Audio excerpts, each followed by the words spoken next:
Hello and welcome to this week's episode of the Edges and Sledges Cricket Podcast. I'm your host Ashwin. For some reason, my camera is being a little bit dark, so apologies for the video quality. I'm joined by Varun, and it's early morning or daytime for you. Varun's sharper than I do right now. How are things going, man? We didn't have you on the show last week. Since then, crazily enough, another India bilateral ODI series has started. Another one has finished, and India has won yet again. How are you feeling? I mean, it's a blur, man. Like we were just playing Bangladesh a few weeks ago. We've not only finished the series with Sri Lanka, but we're almost done with the New Zealand series. I mean, and just to be clear, I don't think New Zealand is playing anything else apart from these three ODIs, right? Or they are playing three T20s after Two this. 320s, So yeah. that'll be so that'll be there. But yeah, talk about India's home series, man. Everyone's just lining up to come here. We've already had three teams come into play. We're not even at the end of Jan, and the big team is just about like going to be ready to show up in Feb. So four teams in just a couple of weeks is excellent. Yeah, and I think it was really interesting that New Zealand was obviously in Pakistan, and DJ and I talked about it last week, but they got on the plane, flew over, and some videos did the rounds of them having a gigantic coffee machine that they were carrying with them on the plane from Pakistan as they flew into India. But I mean, they beat the Pakistani side in the ODI series and have come to India, and I want to say thrashed as we double click on the ODIs, and that's really what we're going to spend most of this episode doing. As we double click on them, there's some unbelievable highlights, but arguably the first ODI got a little closer than we thought. So I guess, Varun, my question for you is: in a World Cup year, is it a good sign for us to be winning ODIs 5-6 months out, or is it ominous because we've been here before and we'll win all the things we need to, and then we'll get to 15 for three when it counts most? I it's it is good to keep winning. Okay, there's no doubt about that. But what worries me is that when was the last time India went into a World Cup having lost like bilateral series? Even if we go overseas, like South Africa, England, Australia, we win bilateral series in World Cup years. So I mean, this year, guys, like we're going to talk a lot about it, right? And it's completely ODI focused, but it doesn't feel like great. It doesn't feel great to be winning at home in a World Cup year, saying this is it, this is our year. You're almost like so worried about what's going to happen in that World Cup. And these bilaterals are, by the way, just going on. Now, New Zealand is a top team, okay, from especially from an ICC tournament perspective. So it means a lot that that we beat them, but at and especially at home. But the minute you get Australia, England, it's anyone's game. They've got so much experience in India. So I'm curious to see what happens with some of these the top two teams. But yeah, it's always good to win. Rohit, I think feels the best to win bilaterals. He's like the bilateral king, as we call it. So yeah, Yeah, and he got some runs under his belt too. But why don't we start with talking about the first ODI?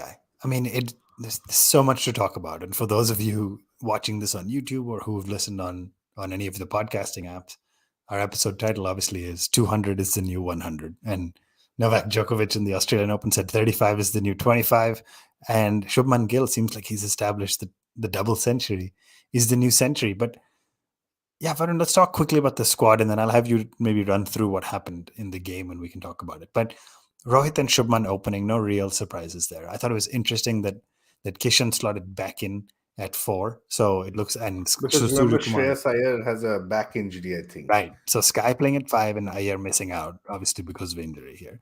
Then you have Sundar getting both games at 7, which again I want to ask you about, and then Shardul kind of slotting in as the third seamer in place of Umran. So thoughts on those changes? Were some of them tactical? Are they trying to give bench strength time, or what was the driver of some of them? Yeah, so like we said, Iyer was injured. KL Rahul is apparently going to get married, I think today, tomorrow, if I'm not mistaken. So congrats to him. I would expect If you to know about that more than anybody, given Yeah, I the mean, I did intersection see of cricket and videos. I did Bollywood. see videos of Sunil Shetty confirming it, but I didn't want to go overboard on the podcast. That's Um, great. so I think they are getting married. So congrats to the Shetty family and the KL Rahul family. Um, but yeah, so those two are forced changes, and those two are pretty much people who are going to play. So I'm not surprised with Kishan and Sky coming in. Sky had to come in. I think no brainer there.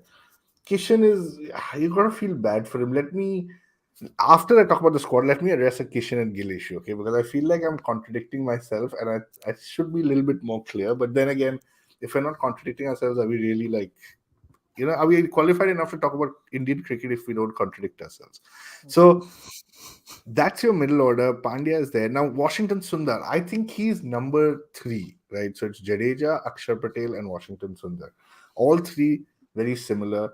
You could talk about how Jadeja is, the premier guy who's not going to be around forever. Washington Sundar is definitely the heir to that throne.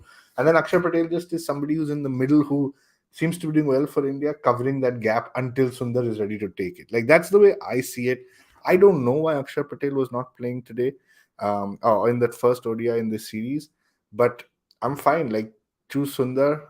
He's a good guy. Is he going to play the World Cup? I don't know. Did he make that World Cup probable squad? I can't remember. We'll check that. But the surprising thing for me was, where is Thakur come in the middle of all this? Like, I don't know, Ashwin, what your thoughts is, but suddenly again now you want a guy who can maybe bat, because you found in the previous series, although you won, you had four number 11s effectively. I don't know what was Thakur doing there. Yeah, I actually think it's interesting, right? If you think about the specific choice to play Shardul instead of Umran Malik, right? And I'm sitting here saying, okay, Umran had a it's called a pretty good series against Sri Lanka. He showed up. He showed his ability to continue developing more and more pace. He should. So short answer to your question, I don't know. I think they're testing bench strength. This is the only question. With Bumrah's injury concerns, it seems pretty clear Shami and Siraj have risen to the top for the 50 over format. I mean, they've both looked absolutely outstanding, which we'll talk about. And I think Umran did enough to say, okay, he could slot in a third seamer position. Now, Shami had released, was it Shami or somebody released an interesting quote today where he said, yes, for Umran, pace is important, but lining length matters too, and it's important he remembers that, right? And so it's interesting. It, I don't actually have a good answer as to why Shardul played. I'm hoping not Yeah, for his batting. yeah, because he didn't do much, and we'll talk about the game in a second. But you'd think you want to give Umran as much game time as you can, right? And especially in situations where consistently you're hitting 350 in every match. I don't think Shardul is valuable now. So I personally feel like India had a miss there. I agree with whoever said that comment, whether it's Shami or somebody else, that Umran needs to focus on line and length. 100%. Like, there is no doubt about that. But at the same time, you can't help but think he needs to keep playing games to improve. Just in the nets, it's not going to get better. So anyway, enough about that. Yeah, let Let's me talk about, quickly let me quickly clarify before I get cancelled on the internet for misquoting players. But uh, Shami was basically giving Umran advice. He said more yeah, positive than I seemed, where he said you can rule the world if you work on your lining length. Basically, it's not easy to play against your pace. We need to work together. We need to work on your lining length. If you can control that, you can rule the world. So it was much yeah. more positive than I It was much more managed to positive. Yeah, say. that's good. Also, Imran Malik did come out and say Mohammad Shami is my favorite cricketer or favorite I pacer. mean, So there's just a lot of love mutual, going on between yeah, Indian mutual pacers right now. admiration. Talk to me about Kishan and Gill. Where are you at? Yeah, so firstly, congratulations to Shubman Gill. 208 of 149 balls.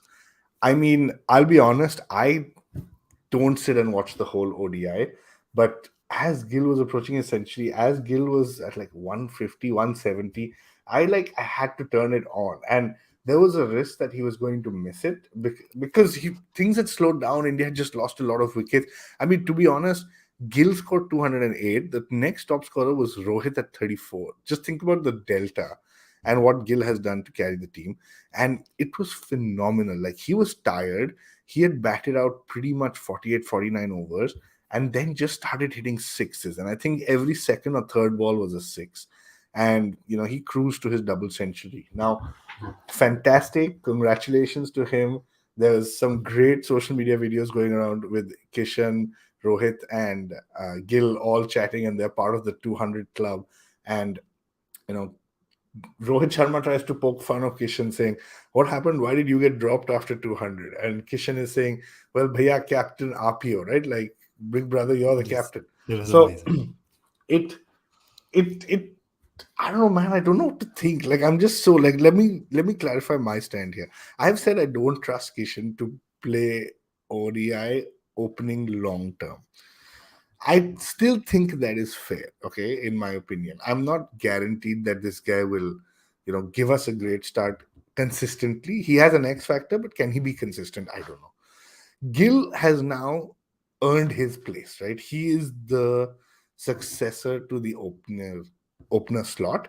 India has made that very clear. You're 8 months out from the World Cup, so he has done well. So don't get me wrong when I say, like, I'm very happy for Gill, and I think he deserves it, and I think he has proved himself, right? The problem we've always had is that when your top five all play like Gill or all play like Rohit, Rahul, Kohli, or Iyer, then something has got to give way. And I think that is why a lot of us were questioning Gill in the first place. Not because of talent, not because of his ability to make runs. Now he showed he can do it. Even his 200 with sixes at the end came at under 140, right? Close to 140, but under 140 at strike rate. So I don't know. That's it. I don't know. Do you have any thoughts? Like, I know Yeah, I've been confusing in this entire situation, but I just want to clarify that point. yeah. I mean, Rohit has said it's a good problem to have, right? It's a problem of plenty, both without which I think is outstanding. I do I do think a couple things. One, Gill batted at 140 for his double century, which is correct.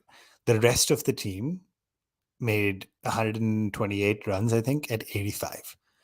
It was a shockingly difficult pitch to bat on, but for Shubman Gill and what ended up being the Michael Bracewell Mitchell Sander partnership. So I give him credit. I almost think 140 on this pitch was closer to 160, 170 on an average pitch. So I take that into account.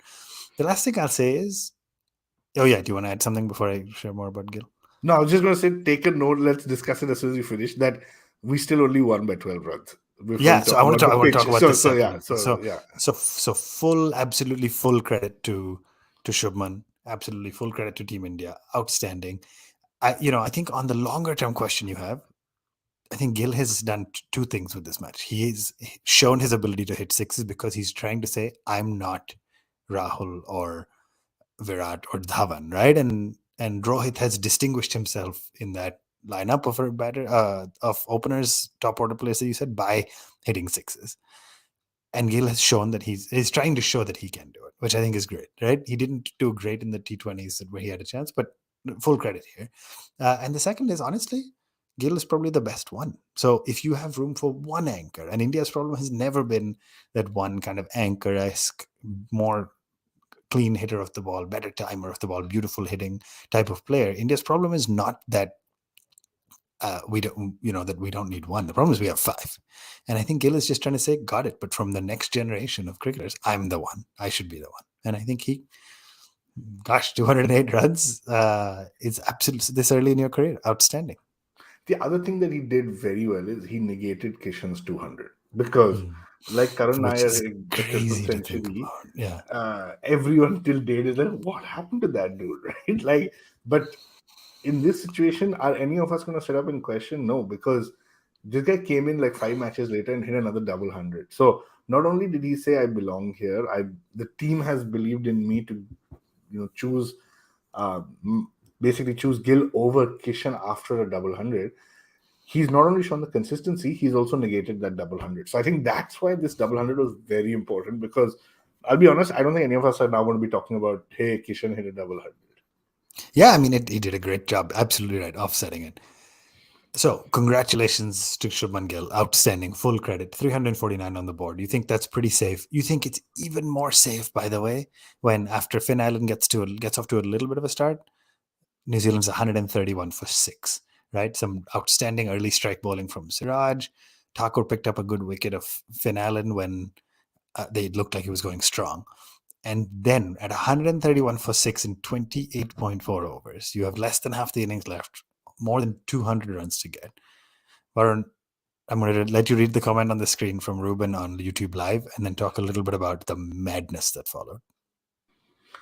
Yeah, Ruben says there's one crucial weakness that all Indian team in all formats have to rectify: inability to finish off teams after taking 6-7 wickets.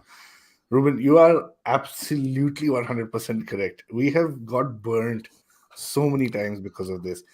Obviously, we don't have Mr. Memory here with us today, DJ, but I remember this more in tests than ODIs, okay, to be Sam fair. Curran? Is Sam Yeah, Curran that's coming what I back? was saying, that the Sam Curran type situations are exactly what happened here. And that's why Ashwin and I were going to talk to say, Well, what happened, right? You hit 349. Ashwin rightly pointed out, saying the rest of the team, Team India, made at a strike rate of what 8,500 odd runs, 130 odd runs. So, what are we like?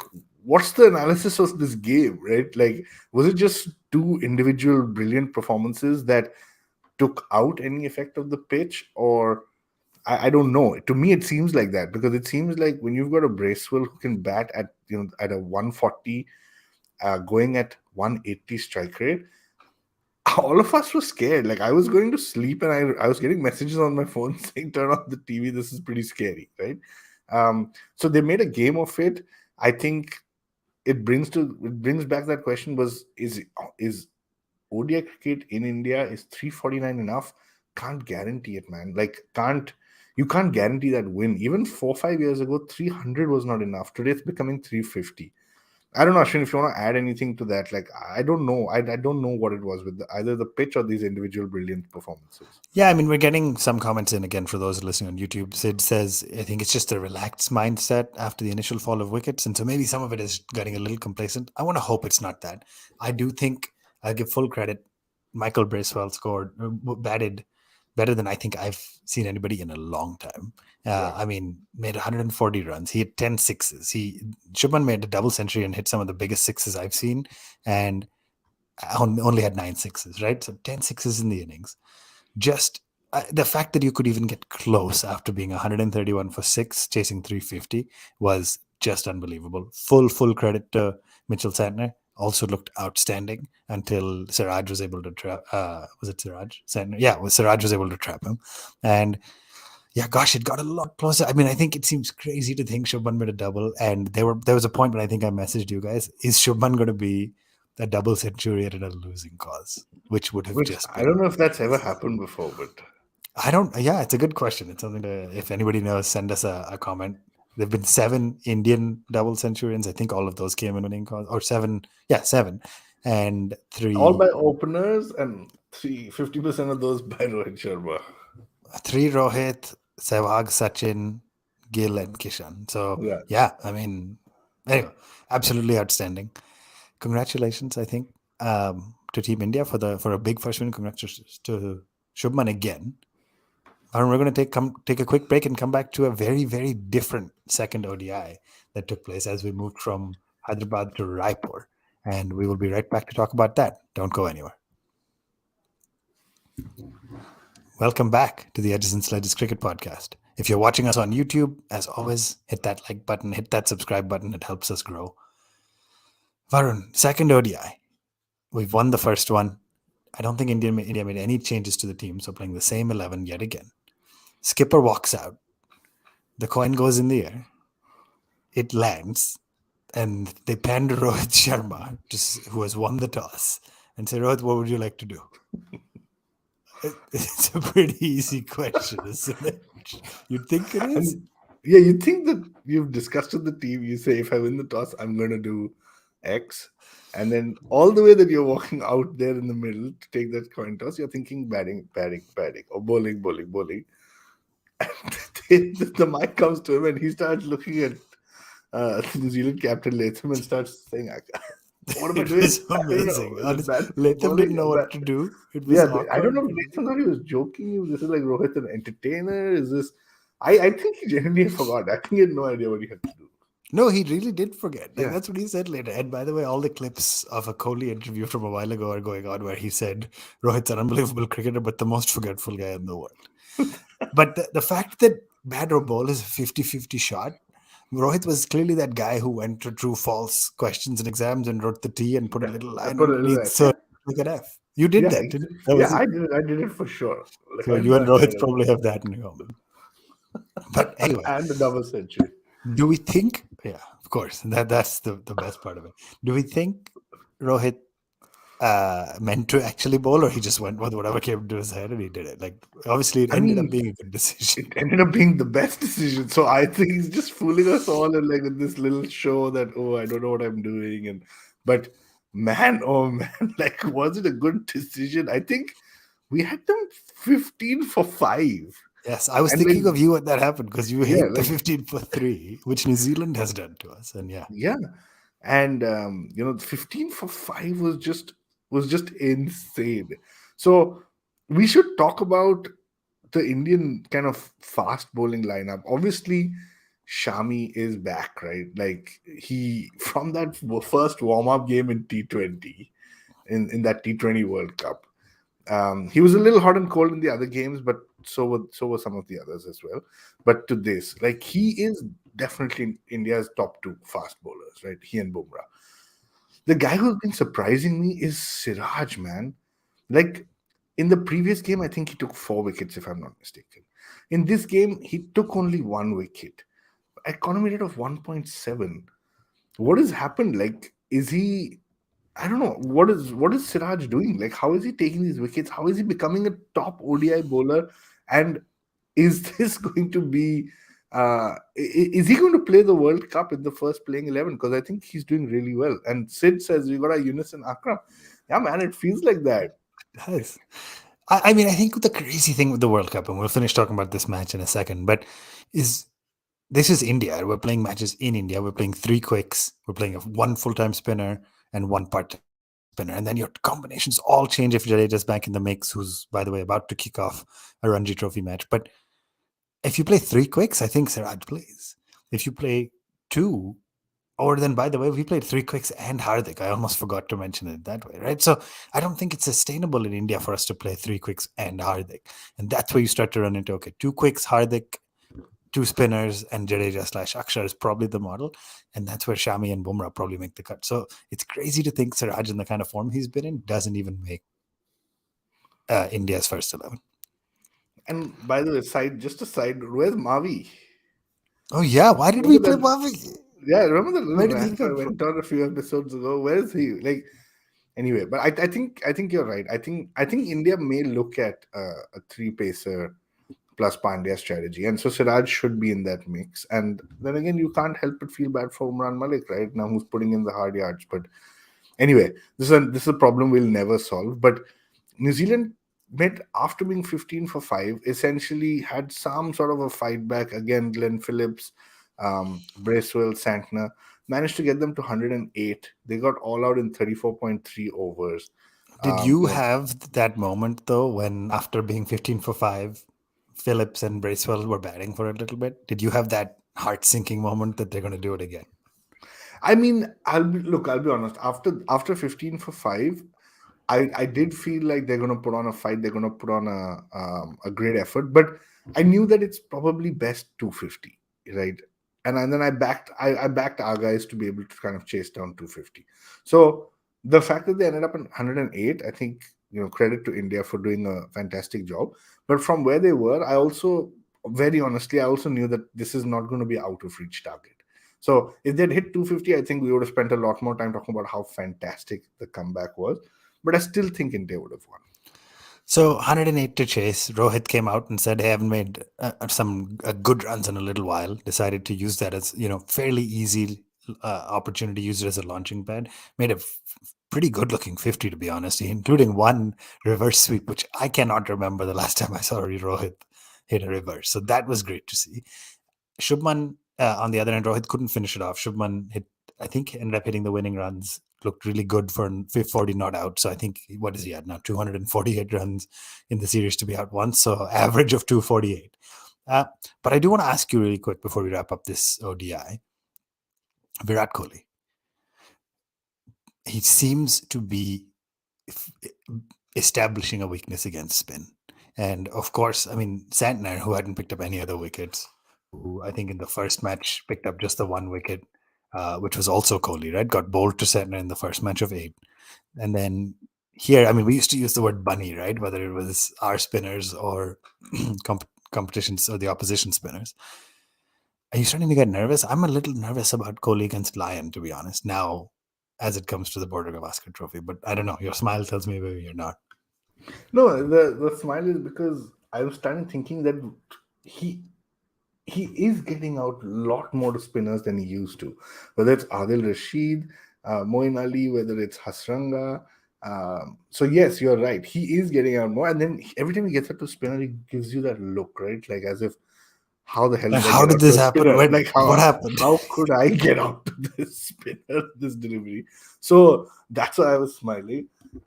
He also hasn't done that well against Australia in the last 8 tests that he has played. I think his average is about 29 or 30 in the last 8 tests. He didn't play four of those tests as well. But yeah, it's not been a great record. And I'm pretty sure Kohli, as 2023 moves into 2024, will pretty much start focusing only on tests. So I'm sure he's going to put in that effort and look to kind of make a comeback in that, because he's done well in T20 and ODI, man, ever since we talked about that lean patch and the break he took. So I have faith in Kohli. But yeah, you're right, man. I think the only standout person to talk about in this game is again Shubman for me, right? Mr. Consistent, 40 runs, ensured India wins it comfortably. You know, his ODI stats are actually phenomenal. He's played 20 games, hit over 1100 runs, has an average of 71.4 at 107 strike rate. I think I read something saying that he's the only guy with these kind of numbers after 20 games or after 19 games, with a couple of centuries, a double century. So kudos to him, man. Like, talk about banging the door down, right? Especially in a home series where everyone's expecting you to score runs, you come and score more than everyone's expecting you to score. So, yeah, well done. Yeah, fully agree. Full credit. This series thus far has been the Shubman Gill show. Varun, before we wrap up this week's episode, let me ask you, going into the third ODI, if you're Rohit, do you do anything different? You have, I was trying to look through, you have a couple of guys in the squad. So you have Rajat Patidar, the batsman, you have Shahbaz Ahmad, the kind of all-rounder, and then you have Umran Malik and Chahal, who haven't played yet. Do you try to stick to your 11 and, clean this series up 3-0? Do you try to give some of the new guys a chance? What do you do going into the third ODI? So for me, it's actually neither. I don't want to think about 3-0. I also don't want to think about the new guys. I think it's just, for me, don't introduce new guys right now, man. Like, you've got too many people. Uh, just imagine if, a Shrikar Bharat or a Rajat Patidar come in and score 75. Then what? Oh, well played. All right, now you go home. We'll call you up in 6 months whenever there's a requirement again. Nothing wrong with it. It's nobody's fault, but I'm just not a fan of introducing like new players into the mix when you've probably got a pool of about 40 talented guys who are fighting for 11 slots. I don't want to introduce a 41st and a 42nd.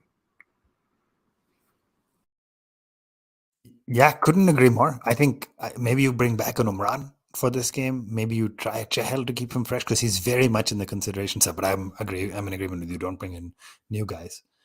Varun, that's about it, man. There's actually shockingly a lot of cricket happening right now. I think the India women's under 19 team is looking really good to get a spot in the final four. So that'll be exciting. Hopefully by next week we'll be able to share some good news there. There's two T20 series going on. I feel like I always see the clips on Twitter and stuff, but honestly, with our focus on Indian cricket, it's very difficult to watch all of those. But I know that the Dubai Capitals, the Delhi franchise, has just beaten them. I don't know what you call it, the Mumbai Indian Emirates. I think they're called My Emirates. And Robin Powell for the Capitals made 97 not out, or 97 and got out. And Pollard almost chased it down, but fell short. A lot of fun stuff happening. That's in the International League 20. The South Africa 2020 is going on, apparently putting up numbers in stadiums that South Africa hasn't seen in a very, very long time. So good for them. Kudos to that board for organizing some great cricket. And the It women's it, it IPL. is Oh, it yeah. is a lot of fun to watch that Mumbai Indians team, right? Because you've got Rabada, Archer, Rashid Khan, and Sam Curran It's bowling 16 unbelievable. out of 20 overs. That is something else. I mean, IPL, you'd pay a lot of money to have one of those guys in your team. They've got four. Yeah. It's crazy. It's It's also exceptional. setting up the IPL very well for a Bumrah Archer show, right? It's going to be great. Good to see Archer back too. Again, I haven't watched too much of it. And then lastly, the women's IPL. I mean, what better time for this to be happening? I think they're finalizing the bids for which teams will, or which owners will buy the teams. I think they've said over 30 teams have expressed interest to buy the teams. The BCCI is now indicating that 5 overseas players may be allowed to play just to make sure you have the right bench strength, given we don't have quite as much depth of domestic women's talent. So lots of great stuff. It became the second most the second most profitable or highest TV rights women's league in the world after the WNBA, which has been around forever. So just think about that. I think it's going to be great for the game. And that's basically it. It's been a good week, Varun. By the time we get back next, I think India will not only have wrapped up obviously the third ODI, but I think the T20 is starting as well. So that against New Zealand, so it's just non-stop cricket. It's going to be a good time. If you haven't yet, reached out to us at One Tip One Hand on Twitter, Facebook, Instagram, all the social medias. If you're on YouTube, like and subscribe this. We will be back next week. This is the Edges and Sledges Cricket Podcast. Thank you very much for joining us.